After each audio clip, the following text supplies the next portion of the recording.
Lestat here, hope you guys are doing well. Today we're going to be profiling my Armed Dragon deck. If you enjoyed today's video, be sure to give the video a thumbs up, leave a comment down below. I always enjoy interacting with you, and please consider subscribing if you're new to the channel.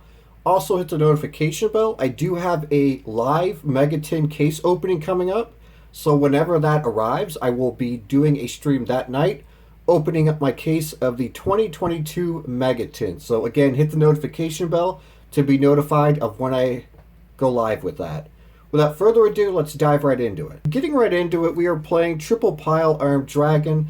This is the card that actually broke Armed Dragons. It helps with the consistency. That way you can get your plays going. But Pile Armed Dragon, you're able to summon it by pitching a wind and or dragon monster. And then you're able to send an Armed Dragon card from the deck to the graveyard and then target one monster you control, and it gains 300 times the level of that sent monster. The only restriction to this card, which kind of hurts the deck, is that only one monster can attack during your turn. Getting into the Armed Dragon package itself, we all know that you could pitch a monster and then each Armed Dragon can level up into the next thing.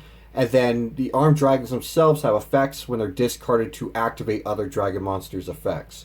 So we are playing triple level 3, which can allow you to draw one card. We are playing triple level 5, which can allow you to search for any level 5 or higher wind dragon type monster. So not just your Armed Dragons, you can search for cards like Tempest as well. And then we're playing triple Armed Dragon Thunder level 7, which can search for any Armed Dragon card, including the spells. Getting into the Armed Dragon boss lineup, we are playing one Armed Dragon Thunder level 10, one Armed Dragon level 10 white, and one Armed Dragon level 10. So we're playing Thunder level 10 and the original level 10 in the events that we lose the die roll or win the die roll. Again, ideally we want to go second, but in the event we go first, we do have Thunder, which can disrupt your opponent by discarding a card and sending a card they control to the graveyard. And then also each time it activates its effect, it'll gain 1,000 attack points, which is nice. And then the OG level 10, that is the main Armed Dragon we ideally want to go into, because we could pitch a card to wipe our opponent's board, and then that will allow us to attack for game. Armed Dragon level 10 white, it's merely an extender. That way we can go into our train package. So a lot of times we will go into our level 10s, overlay, detach a material, inflict 2,000 with Gustav Max, and then break up into Libe, and then finish our opponent off. Getting into our Tempest package, we are playing Triple Lightning. This card, you could pitch this in any wind or dragon monster to special summon a Tempest from your deck. What's nice about the baby Tempest is that you could discard the Armed Dragons with it, and the Armed Dragons will still get its effects. And then with Tempest, we all know what it does. It's a level 7 will help enable our rank 7 plays. And then we are playing a short Red Eyes package with triple Black Metal Dragon. We're going to be linking it away for one of our Link 1 Dragons to search for Red Eyes Darkness Metal, which is simply just an extender. And last but not least, for the monster lineup, we are playing one Harpy's Pet Dragon, Fearsome Fire Blast. If we control a level 5 or lower wind monster, we can just special summon this from our hand. So this helps us enable our rank 7 plays. For the draw power, we are playing Triple Pot of Extravagance. I chose this over Prosperity because Prosperity halves the damage that you would inflict on your opponent, and it's really important that you inflict as much damage as possible. Like, this is a going second OTK deck. Armed Dragons are really good at OTKing. If you don't OTK your opponent, Armed Dragons do not really have a good defense to combat your opponent. For the Armed Dragon spells, we are playing one Flash, one Lightning, and one Armed Dragon Blitz. Flash allows you to special summon level 3 from deck. We're only playing one copy because 1, it's a hard once per turn, and 2, Pile Armed Dragon already helps you get your big dragons on field without the need of level 3. So, and then Armed Dragon Lightning allows you to add an Armed Dragon monster from your graveyard to your hand, so it gives you discard fodder for your level 10s. And then Armed Dragon Blitz allows you to special summon Armed Dragon monsters with the same name from your graveyard or your deck, again enabling your rank 7 plays. For board breakers, we are playing triple Cosmic Cyclone. I've been running into a lot of Mystic Mind decks lately, and it's really frustrating. If you want, you can play 2 Cosmic Cyclones or Harpy's Feather Duster. I opted to play triple Cosmic Cyclone because Eldritch is another thing I've been running into as well. So between those two decks, Armed Dragons have a really difficult time navigating around, so it's really essential that you run spell and trap removal. For board breakers, we are playing triple Raigeki. Obviously, you can replace this with Forbidden Droplets, Lightning Storm. It really depends on your budget and your preferences, but I chose to go with Raigeki.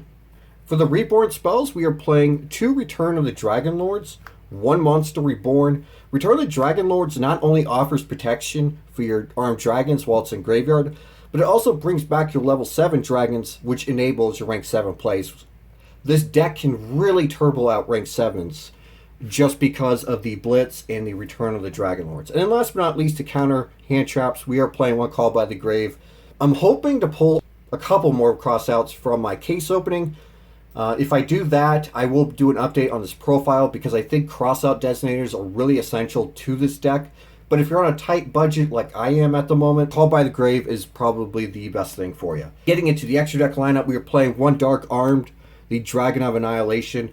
I'm really thinking about taking this out for a second Gustav Max, but it's in here as an honorary armed dragon, which can destroy your opponent's cards. If we end up going first, we can turbo out a couple Red Eyes Flare Metal Dragons. This pretty much burns your opponent for 1,000 if you have 2 on the field. So each one does 500. We're playing 1 Darkest Dragon, the Doom Rider. This is another card I thought about bumping up to 2. This can pop any monster your opponent controls, and it becomes a quick effect if you have a dragon as material. So it's really cool, and it's a 2,500 beat stick as well. And we're playing 1 Big Eye, which can steal your opponent's monsters. 1 Mecha Phantom Beast Dracosac. The initial idea for this was that I could spawn tokens and then continue to link up. Unfortunately, the extra deck space is really tight. So right now, this is just a filler. Again, I might take this out for another Gustav Max or for another Doom Rider. I'm still kind of playing around with the ratios, but this is to give you some ideas of what you could play. For the trade package, we are playing 1 Gustav Max, 1 Libe. Obviously, this is here for the OTK. Again, I might bump this up to 2. I even might bump this up to 3 and then bump the Libe up to 2 as well. Just because we were playing Extravagance, we don't want to end up banishing our key combo pieces. Again, I'm still critiquing the extra deck. If you have any suggestions, please let me know in the comment section. But this is just to give you ideas of what you could play. To end the Xyz lineup, we are playing 2 Zeus. Recently just pulled the Ultra. Bought a couple 2021 Megatons the other day, and I ended up pulling a Zeus and a Triple Tactics, which is awesome. But anyways, not to get off track, for the Link Monster package, we're playing 1 Borrelsword Dragon for the OTK, 1 Striker Dragon and Pisty. That way we can link away our Black Metal Dragons. That way we can search. We're playing 2 Heretic Seal of the Heavens. That way we can disrupt our opponent on their turn. So that's it for today's deck profile. I hope you really enjoyed it. I wanted to keep this as brief as possible. This is a going second deck, so it's really difficult to do a combo tutorial on this. But once I figure out a solid extra deck, I will be doing a separate video for going first combos. But for now, this is what I'm currently working with. And like I said before, I will be doing a 2022 case opening live. So if I happen to pull a couple more crossouts, which I need for the deck, I'm going to be seeing some changes to this deck as well. So expect updates in the future. But anyways, if you enjoyed this video, be sure to give it a thumbs up. Leave a comment down below. I always enjoy interacting with you. I know there's been a lot of people out there requesting updates, so I decided to fulfill that promise. Hopefully I did this justice. Again, I will be playing our dragons a lot more. Same with vampires. I've been rotating between those 2 along with Blue Eyes. Those are the 3 main decks that you will be seeing more frequently. And those are the decks that I kind of want to perfect and become good at. So you can expect plenty more profiles in the coming weeks.